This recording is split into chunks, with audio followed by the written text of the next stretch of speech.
Hello, everyone. Welcome back to the Fuck It All podcast for modern women redefining it all. I'm Casey Let Gordon, your host, and today sitting down with someone I am so excited to share with this audience, Jess Jacobs. Welcome to the show, my dear. Hi, Casey. Thank you so much for having me.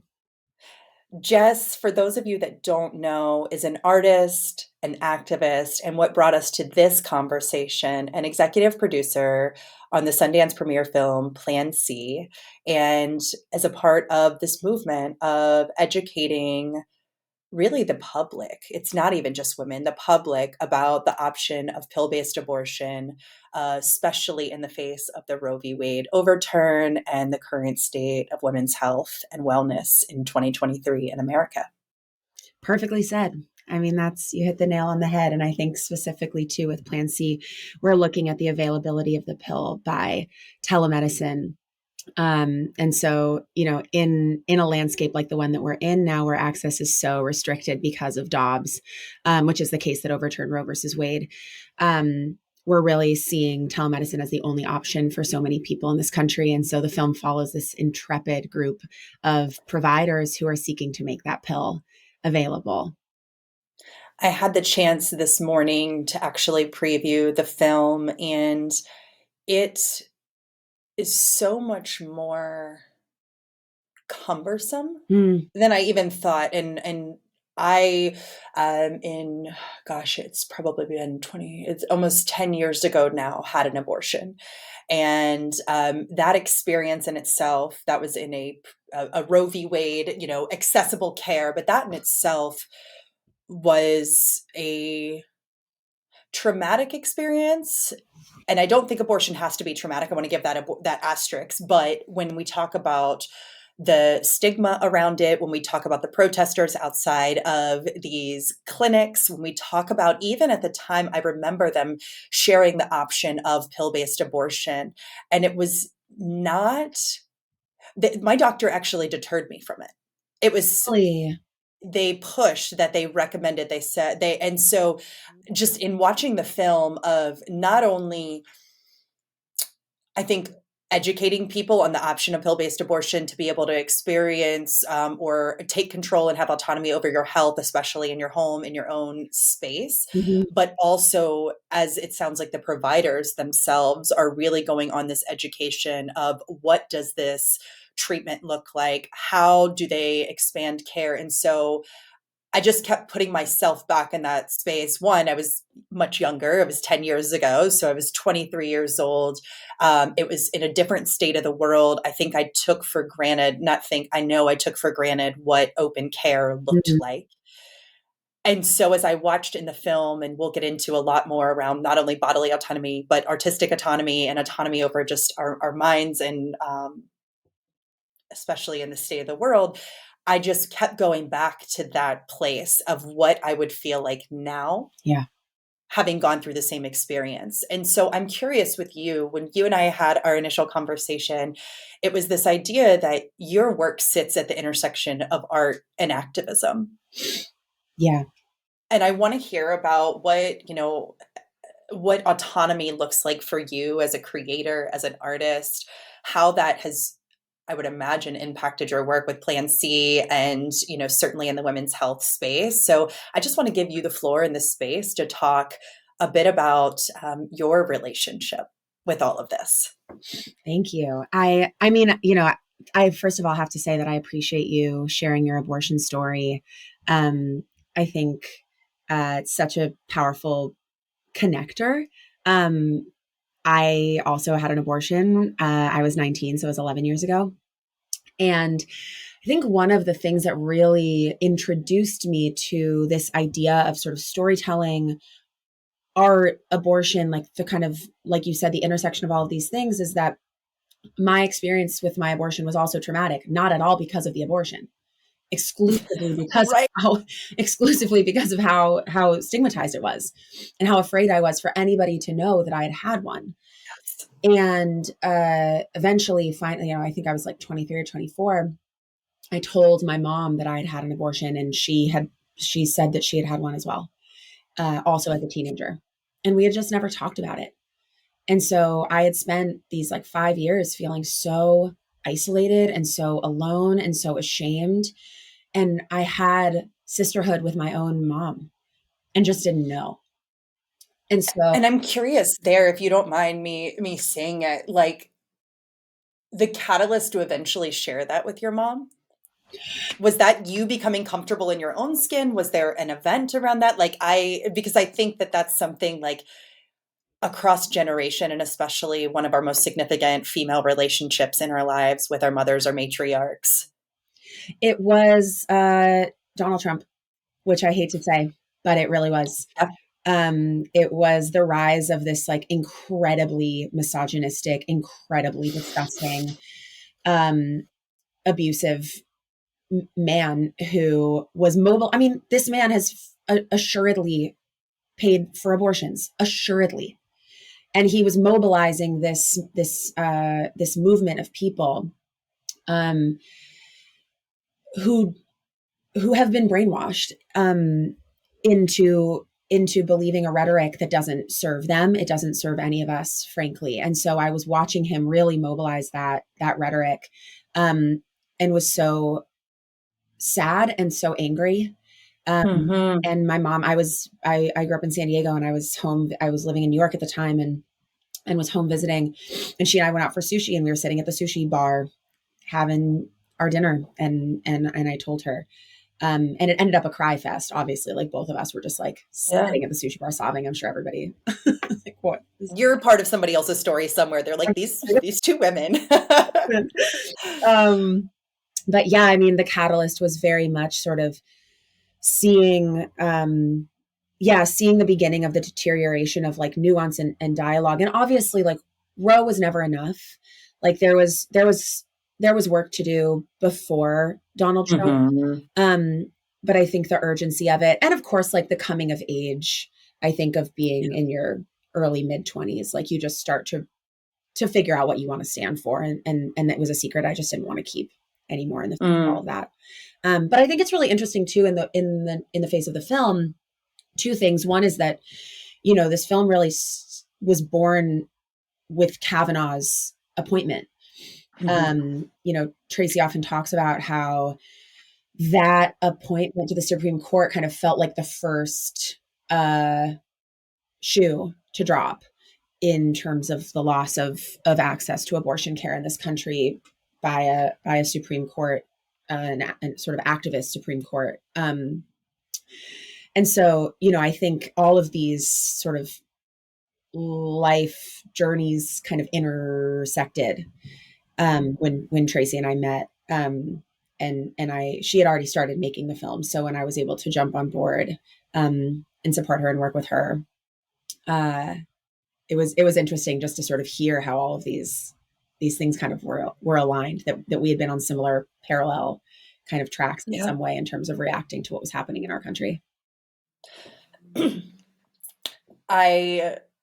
For me, and I think there are a couple things. I think it's the state of the world as a woman and I acknowledge a lot of privilege with my ignorance or lack of participation prior. The fact that I'm middle class white woman, access to education, access to funds should I need. I mean, I was even listening. There's part in the film where somebody's looking for $50 to be able to continue, like cover that. That's never been something in my immediate experience. And so I recognize that if I were born any different, my ignorance or a lack of participation may not have been an option. It may not have been a privilege that I had. So I say that, but it was several things. I think my own abortion experience, but even then, I think it enlightened me to just all of the shame, the stigma, the regulation that still sits in that space. I laugh now because at the time I called my OBGYN and I'm like, hey, I need that. She was like, whoa, we don't do that here. And, it was like, and I just didn't know that was something that wasn't quote unquote done there. And then as I became a mother myself and a mother of a daughter, I say motherhood turned me into an activist. And that was something that it just became, I think, our own experiences or existence in that is one thing. But as you begin to think about the world that you're giving to someone else, and that you're trying to explain to them the biases or the systems, and you can't, in like, there's not a good way to explain it, and you're like, wait, why does that? And then you start this questioning, and I think everybody has their own relationship. You have been an artist longer than I would say I have been tapping into it from a professional space, and I'm curious for you, that artistic calling and ability to express yourself there, and even autonomy over your art. I would love just to hear about your relationship with that, because Mm. I find that I'm very I admire that, and I find it very brave for someone to sit in their art and do it as their vocation and as their lasting impact in this world. That's so beautifully said. Thank you for that. I think there's sort of two ways that I look at it. On one hand, it's like the ability to kind of do the work that I'm doing with Plan C, which is supporting Tracy's artistic vision. Really kind of being able to sit with her and be a sounding board. And I think also holding the sort of specific space of working in the activist sort of realm, and having had a relationship with Plan C, the organization, beforehand, which is actually how Tracy and I met originally, because my abortion was abortion by medication. So I think in that way, like, there's really kind of the understanding of the role of storytelling in social change. There is information available to folks on the internet, readily. But consuming it in sort of story form, in this kind of like 90-minute following characters, really getting to kind of get to know real people. I think it shifts the way in which we engage with information. We can absorb it in a way that is so much more related to personal experience, as opposed to as sort of like information from almost like a lecture-y or Yep. academic kind of standpoint. There's even in the film a couple of the male partners of the providers who are in those cases women, and the way in which they support their partners. My partner and my dad actually were both at the premiere, and afterwards they both were like, "Can I hold your coat for you? Like, let me here. Yeah, you go do your thing. I'm going to take," it was like, I've been, I obviously talk about sort of like what gender equality in relationships looks like, but that simple experience, as opposed to me kind of theoretically telling them, the experience of it like really touched them. It really like clicked for them. And I think it's so similar. And so, I think that's a big kind of piece of the way that I think about my work and my activism, and being at that intersection is like, what is the role of storytelling in the movement? And so that's sort of one piece of it. And then the other is that as a maker, I primarily sit in the narrative film space, so the fiction film space. And something that I've always really loved about narrative film is that you can create a world that doesn't exist yet. And so a recent film that I made, which is a short film that's available on Omeletto, called Choices, that navigates the same kind of conversation around unexpected pregnancy. There's a caveat that, or sort of a conceit to the film that I'll share, but what I really wanted to do with it, we actually filmed part of the film where there was a protester outside of the clinic that she goes to, and we cut it out. We left it on the cutting room floor because we were like, I don't want to see that. Like, I want to imagine a world where that is not what she's up against, where her decision about what to do with her, with this pregnancy, this unexpected pregnancy, belongs to her and her community. And it was really powerful. It was like a really emotional moment when the director and I and the editor decided to cut it out, because it was an opportunity to use our imagination for a world that's better. And in that film, it's a little bit of like a sliding doors thing where she actually makes both choices. She chooses to become a mother, to bring her pregnancy to term, and to have an abortion. And so we get to, again, that's something you're never going to have a documentary about somebody who makes Right. choices at the same time. And I think that's the other piece of all of this is it's like, what is the articulation of the issue at hand? And abortion often gets relegated into this very political, very rhetorical, kind of very moralistic Yeah. thing. And it's not really, it's a medical decision and it's a personal decision about somebody's future. Um, when somebody has cancer, like we don't, if they decide not to pursue chemo, like we don't judge that. We don't put a stigma against that. If they like, they get to choose what their future looks like and what their care looks like. And I just have never really understood. And I've kind of tried, and I've recently stopped trying to understand. Yeah. I think there was a while where I was like, I really want to get behind this. Like, I want to know what the other side, quote unquote, feels about this. And I think lately, the reality is that the other side is 15% of people, 15% of Americans, 1-5. Yeah. Like Yeah. 85% of Americans believe that this choice should be between a pregnant person and their doctor. I don't know anything else that 85% of Americans agree on, to be honest. Right. It is really a popular opinion.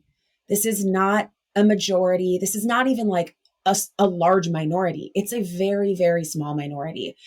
And those people, like they are entitled to their decisions not to have an abortion if any of them are to get pregnant, but they're not entitled to sort of coercive uh, lobbying on other people's bodies anyway. And so so back to this, the sort of role of art in all of this. I think the humanization piece is really important, but it's the humanization, it's the imagination, and it's also the rallying. I think with Plan C, we've talked a lot, Tracy and I, and also in partnership with an activist and researcher called Gretchen Sisson, who's incredible, who does a lot of research on representation of abortion on television and in film. And this film is preaching to the choir. This film is not a Mm-hmm. film that is specifically intended to, quote, change hearts and minds.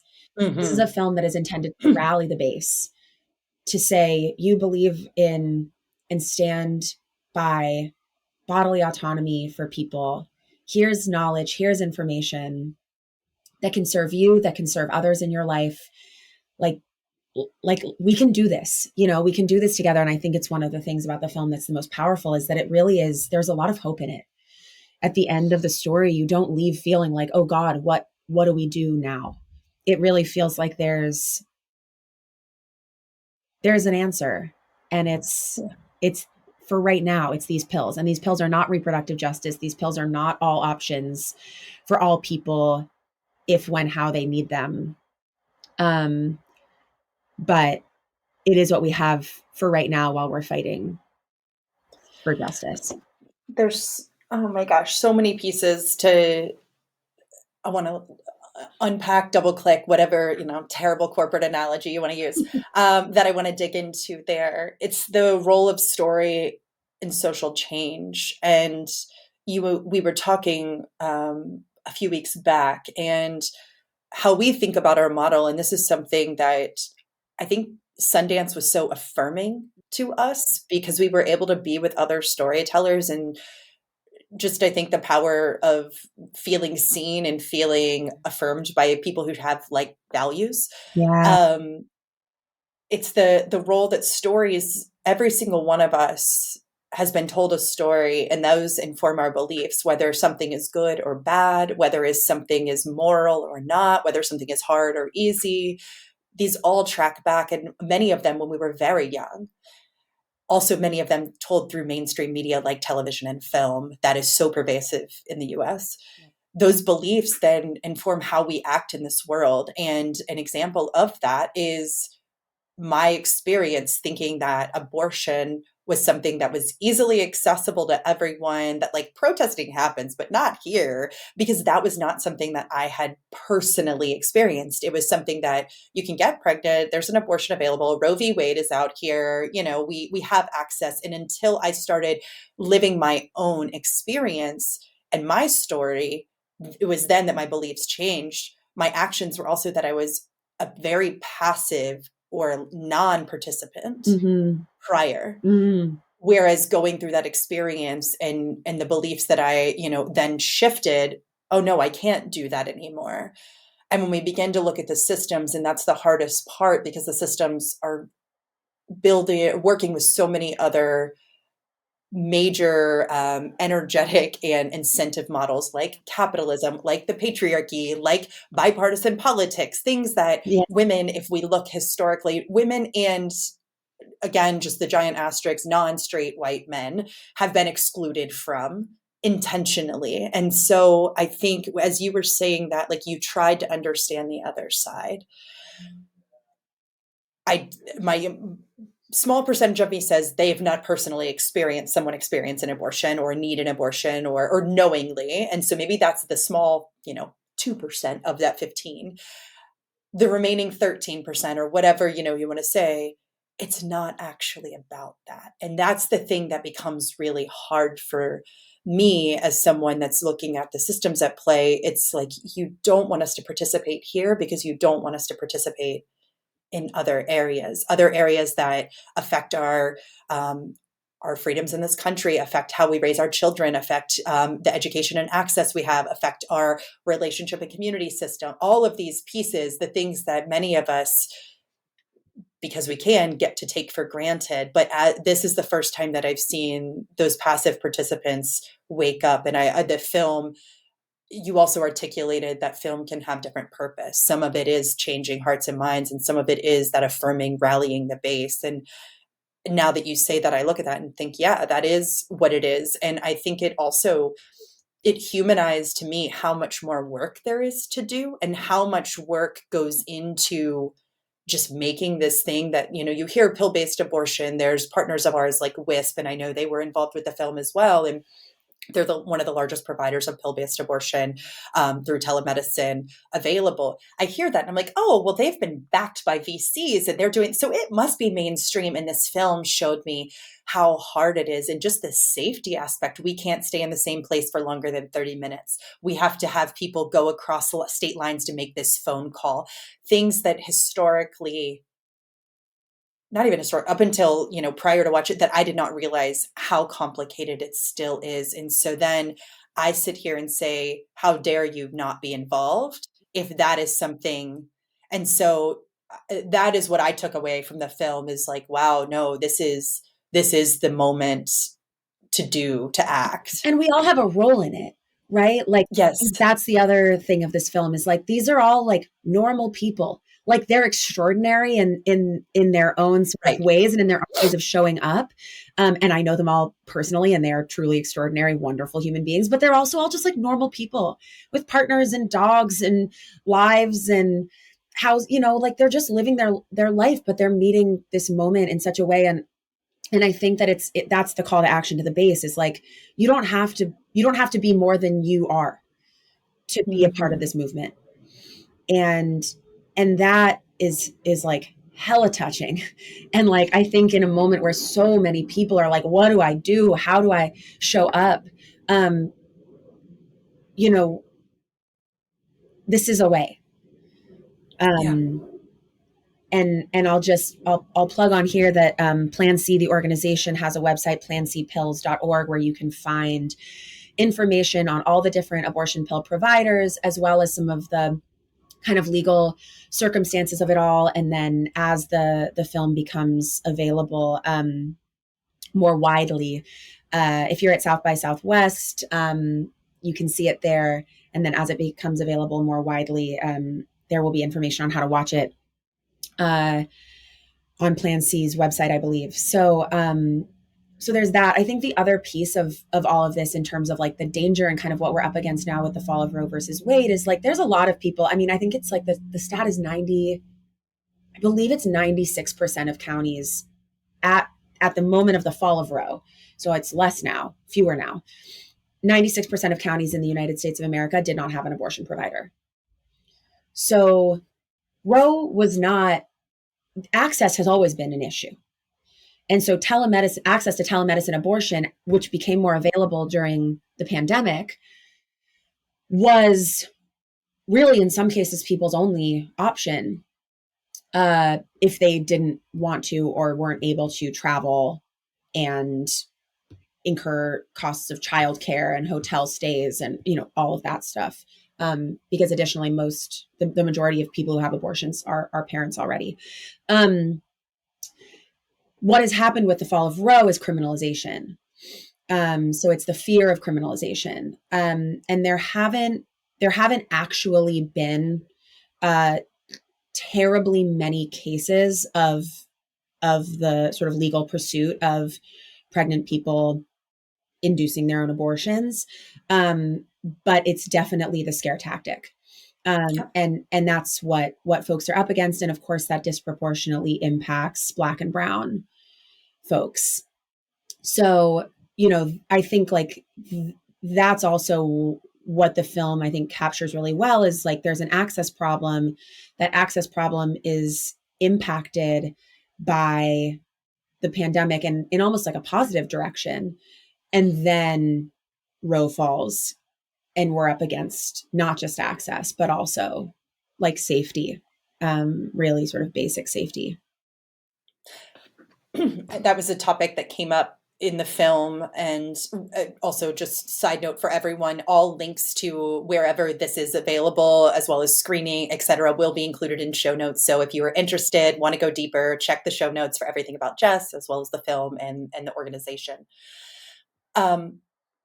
The element of safety in doing this work. And the first time that it came into my mind was recently. We will be at South by Southwest. We're doing an activation and an event around abortion care, partnering with Plan C as well as other folks. And it was the first time in my mind I thought, wow, we're going to be in Texas, even though it's Austin, we're going to be in Texas openly talking about abortion. What does that look like? Is there any safety precautions? How do we publicize this, or do you talk about it after the fact? Do you have security? And that was something in the film that came up of the elements of that. And as you were talking about the partners and how they support the women that are on the front lines and the activists that are on the front lines. Yeah. I'm curious for you, is this the first time that your art has made you think about the safety element? Maybe not. I don't know. No, I mean, I definitely have never had to have conversations about federal intelligence agencies around a screening of a film that I've been a part of.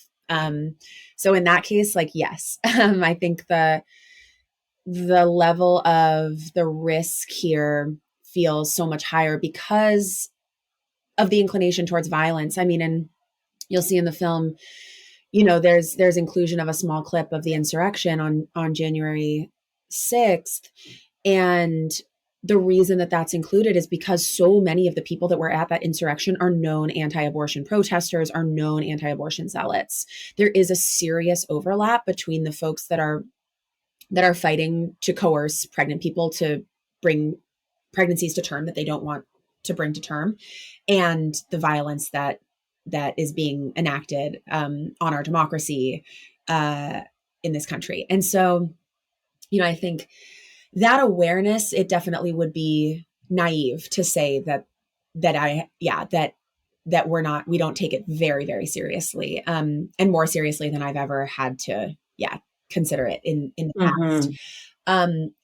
And my personal sort of opinion of this is that if we are so afraid that we don't speak and that we don't act, then they win. There's a line in the film that one of the providers says that I feel like it's my new motto, which is I know that I'm in danger. Like, I know that this is risky, and I know that there are people that will want to hurt me because of what I do. And I'm okay with that, but I'm not going to make it easy for them. And that just really got me, because it's like, we're not going to stop. We're like, this is about your daughter. It's about all daughters. It's about all people. Every single person, if you can get pregnant or not, benefits from abortion access. And and bodily autonomy. And so like really it's the fight for liberation for all people. Like we're all free when we're all free, right? Um Yeah. and so it's uh it's an ongoing fight. The safety is real. It's not going to stop us, but we're not going to make it easy. One of the things that we talk about here at Alt Media is story and conversation become so much more powerful when they go hand in hand. Mm, I love that. Stories allow us to see ourselves in a different reality. And I love that you said, as a narrative filmmaker, you see that as a playground for your imagination. How can we think of a world in which we're not talking about the oppression or the negativity or the violence or whatever that is, but instead we dream of what could be? And sometimes I don't think as people we're able, maybe our own limiting beliefs prevent us from going there. Mm, But the fact that we can see it on a screen, and there's I don't know the exact statistic, go look it up if you guys really want to fact check me, but there's something around um within 5 years of new, especially socially pushing the bounds concepts being shown on mainstream television and media, within 5 years, they can become accepted as mainstream. That's anything around interracial relationships back, in the 80s and 90s, or LGBTQ plus IA plus relationships, any of these things that as they are being shown in mainstream, we begin to adopt them and see that what is possible. And the idea that you see your art, it's almost like a peaceful act of defiance. Like, I will not show the negative to respond. I'm instead going to respond with love and what could be. That also is just so feminine energy, and like, how I think can heal this world. Um, and then pairing the conversation, I think there's so much to be had around this. The film itself, I think documentary lends itself to that, because you hear those dialogues, you hear the pieces of it, but even conversations like this, where you talk about your artistic process, you talk about the role of autonomy in your artistry as well as your activism. You talk about the fact that these are everyday women. We talk about that a lot on the show. Like, I love Oprah and Brene Brown and, whoever else as much as the next person, but I don't see myself in their stories. right. And so when we sit and we talk to the everyday woman who's doing extraordinary, not everyday things, that's when we say, oh, that's me too. And so I think, for anyone that is sitting with this moment in time, and whether you are riled up, rallied base activist, or just a woman that is saying, yeah, this speaks to me, I would invite you to use this episode, the film, as a conversation starter. So often we use these, I think the negative things that happen in our world are catalysts for us to have deeper, more meaningful connection. I think about your reference to the Donald Trump presidency as the catalyst for you to have an honest, vulnerable, conversation and connection with your mother, and then develop a deeper sense of sisterhood from that within your own circle. And that so often, I think, goes to say as well, we often are not seen for all of us, even within our most intimate communities, because it's scary to talk about that, to be that. But when we can leverage art, when we can leverage these stories and say, hey, this is me too, or this is what I felt. I want us to, as a collective, know the power of conversation, because it allows us to make sense of these new realities that we're seeing, that we're experiencing, that we're dreaming up together. I want to write that down and put it on my wall and read it every day. It's just it's so right. I think when I had my abortion, I had it at Planned Parenthood in New York City. And I often think back to like, how did I know where to go? And it's because of storytelling around this. Like Planned Parenthood has become the sort of like it was the equivalent, right, to abortion access. I think in the 2000s and even in the 2010s, um, which just demonstrates that like a lot of the information that we have and a lot of the and when I say that we have, I mean like yes, as individuals, but also like you said, in our communities, that information is often a product of media. Um, and now like social media in a big way too. Like when my For abortion sure. social media was, I think Instagram had like just started and it was still like those weird filters that you would put on all your pictures.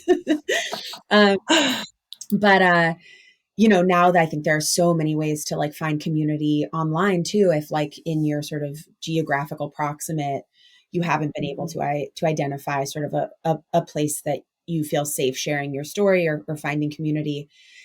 And I will say that I think the more that we talk about it, the less alone we'll find we are. Whether it's our beliefs around abortion access or the fact of having had one ourselves. Yeah.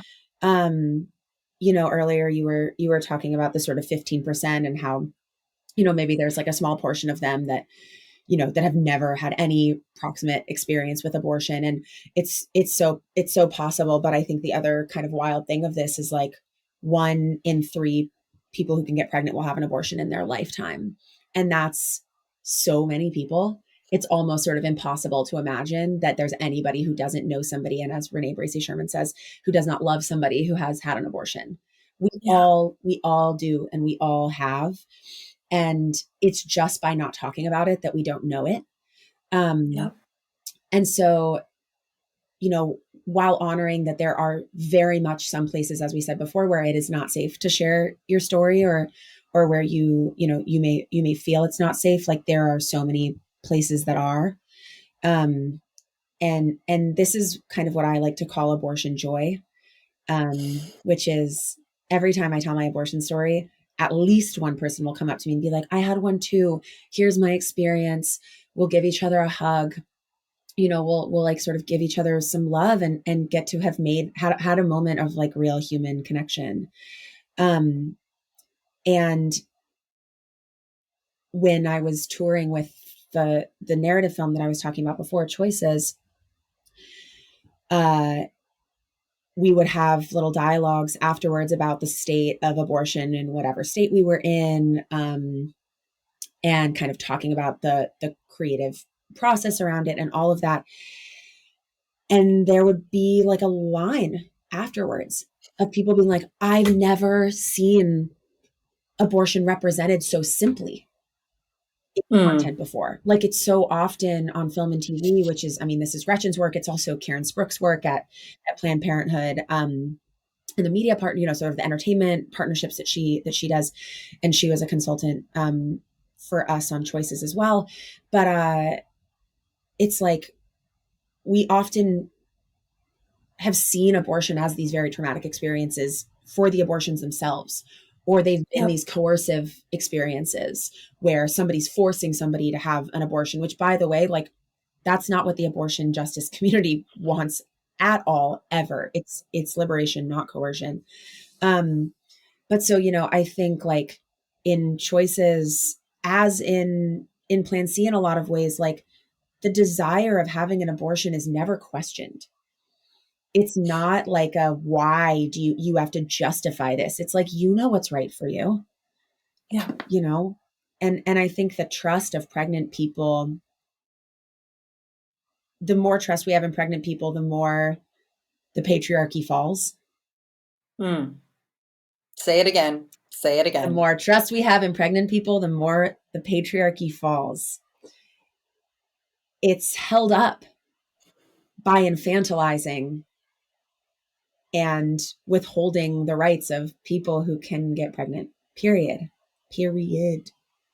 So yeah, that is, we want to push the responsibility to birth and raise said children of people that can have babies, that can have pregnancy, but we don't want to trust them to know when it is not the right decision and therefore will have negative impacts, not only on the individual's life, but on the community's life, on financial, like if you want to go hardcore business state cases on this, like GDP. right. And also this idea, so talking about my imagination of where I would like to see, we talk about abortion care, abortion access, abortion liberation, all of this as women's health. I would love to shift this to women's wellness. because the idea that autonomy and power over oneself, that really, like, think about this, the mental health, think about this confidence, the impact we have when we are able to know ourselves, trust ourselves, act for ourselves. And as a collective, as you know, the history of women, we are told be selfless, give, give, give. But really the truth is if we were just even a fraction selfish, my, what a world we would have. And there is a systemic approach to oppression where if you keep the oppressed focused on Right. the current state, they can never see a future state. That is a tried and true form of oppression or tactic that you can look across every war, oppressed group, colonized group, whatever. And Katie and I tell the story that in January 2021, we go into the year, we're doing our annual planning, and we're like, oh my God, Web3 is such a thing. What if we like get into NFTs? And it's all of this like mindset of let's think about Maslow hierarchy of needs. It was growth needs. It was like, how do we build new financial systems? How do we build, like, redo art, you know, all this kind of stuff. And then by May, because it was Mother's Day weekend that the leak happened, we were like, oh, you can't build a new system. The one we've got is still really fucked up. Yeah. And so our entire focus as a company that's focused on modern womanhood redefined shifted. And that to me was such this light bulb moment of no, they're keeping us focused on the existing system because God forbid we focus on the future of them. Right. And and that has been something that has just stuck with me is like I think, you know, somebody said to me the other day, we were having a meeting with a Gen X woman and a baby boomer mother. And Gen X said to the baby boomer, she goes, I'm pissed that your generation didn't tell me how hard you guys worked to make this accessible, because then I maybe would have cared more. And she's like, I wanted to know your struggle. And so I think about like my daughter, the next generation. It's like, how do we help them be participative in this in a way that it doesn't become, not to say we struggled through it, you have to struggle too, but to realize that democracy, that care, access, liberation is a participative sport. It is not something we get to sit out on. Yeah, it's so funny because I think like so many of these fights for like I mean social justice fights Of course. are like the goal is that we are all at peace and that we all can rest. And I think like it's such a paradox of like we want that freedom from oppression and that freedom from, you know, sort of consistent stress. Of course, life is complicated and there's always going to be things that come up and it's always a balance, but that's sort of from a systemic level, that's what we're hoping for.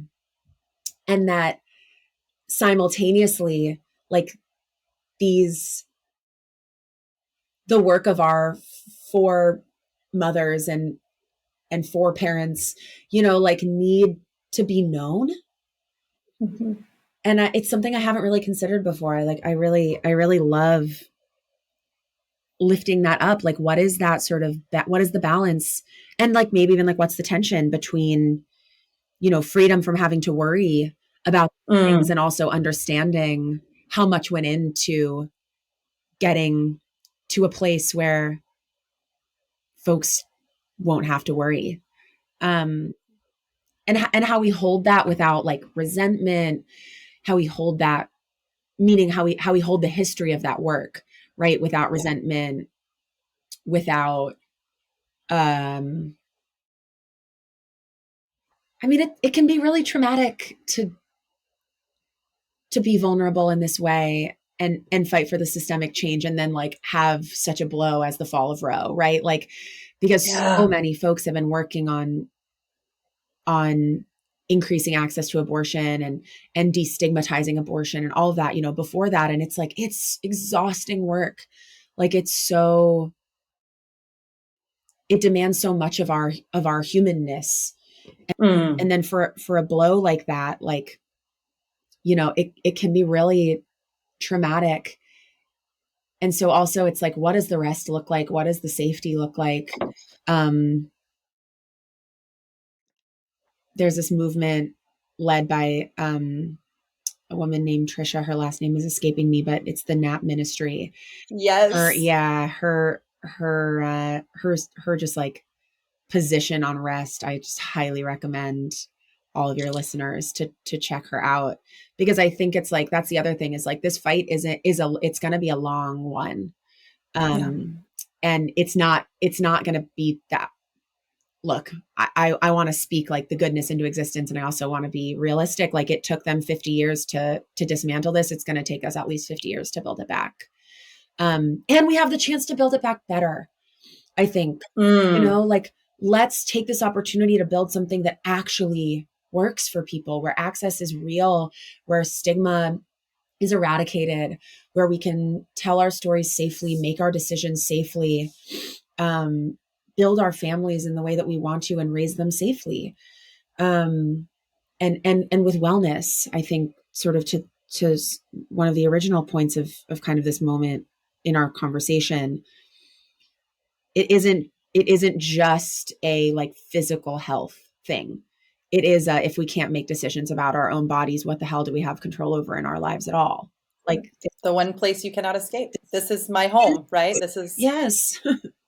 Yes. Oh, I love that you brought up this idea of rest. Thank you for mentioning the NAP ministry. Love that, and recommend that, everyone look up in your cities where you may have access to the actual physical spaces of the NAP ministry.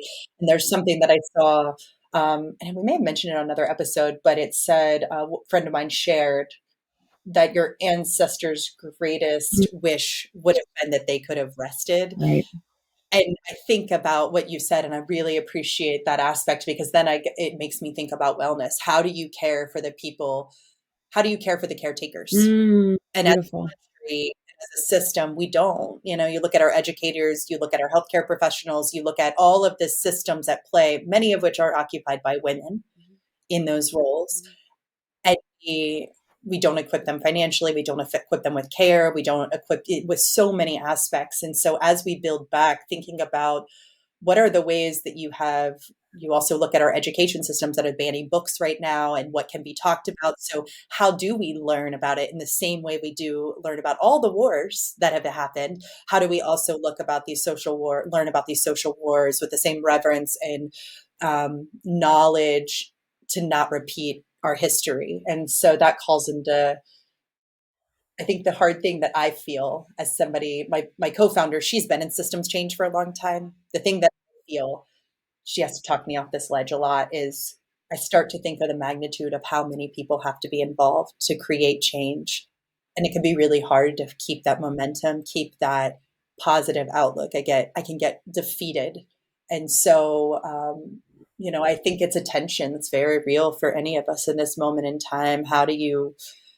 Being angry is exhausting Yeah. too. Anger is an exhausting emotion. And so how do you be active without being angry? How do you be hopeful without being naive? And it's, those tensions, none of it's perfect. And embracing the contradiction of it. I mean, that's womanhood in so many elements. Like, is that nuance and the contradictions that coexist? That's literally what I was thinking while you were talking, was like, the other piece of dismantling the patriarchy is understanding that we don't need to control the critical mass needed to Yeah. make social change, right? Like, it's not about everybody believing the same thing. Yeah. It's about, this is why I think art is so powerful, because everybody's reflection on a piece of art is going to be slightly different. It's going to be individualized. It's not the sort of like rhetorical memorize your flashcards kind of Mm. thing, right? Like, that doesn't build movement. The thing that builds movement is autonomy, right? Is the right to one's own perspective, the right to one's own opinion, and to make, of course, choices about one's own life. And that, yes, that's reproductive, and that's what we're talking about here. But it's everything, right? It's school, it's family structure, it's who you love, it's the right not to be afraid of gun violence in your community, all of these things. So, I think like the justice system or the carceral system, all of these different different pieces at play. We have a thing here. We talk about fuck it all moments. And I told someone maybe, early days, I said, we want to create a company where maybe one day fuck it all moments don't happen. And she looked at me so solemn and she said, why would you ever steal that from them? And so we evolved that to may the moment evolve. And this is a fuck it all moment. Fuck it all moments are both individual. They are also collective. And we are in the face of some really unfortunate circumstances. But I invite any of you listening to spend the time learning about the hope that exists today, the people who are taking action, the art that is available, the stories that are available, using this conversation, this episode as a catalyst to talk to someone you love in your life. And if you have your own story, feel safe enough to share that. And rest. I'm going to give that as our homework, rest, because this is not, in a world that is so used to instant gratification, this is not a fight that will be instant. This is a lot. Or gratifying for a lot of it. Yeah. It's going to be hard, but the fact that the foundation that we lay, and I love this idea of it wasn't perfect to begin with, so what if we can build better? That's so hopeful to me. And Jess, I just think you are a gem. I'm so grateful that our paths cross. I'm so grateful that your work is being received as well as it is. I know that Sundance was amazing for you all. South by is shaping up, and I just can't wait to see where this film and this movement go over the circuit this year, especially. It's amazing to get to be on a podcast and feel like you're having a conversation with a friend and a comrade. So thank you so much for holding this space. It's been such a joy to get to talk about Plan C and choices and the state of the world and to leave it, like you said, to leave it feeling hopeful, like something's possible here. Well, I hope this is not the last time that we get to collaborate on something amazing. And for anybody listening, please, again, go check out the show notes. There's going to be so many amazing links that I just recommend, give a half hour of your time to spend, because the moment is now, and non-participation is no longer a privilege that we get to enjoy, but with great power and great response, comes great responsibility in the best way. True that. Amen. This is the Fuck It All podcast for modern women redefining it all. Today, we are talking about a systemic, mass, collective fuck it all moment and modern women that are redefining this moment and this movement in time.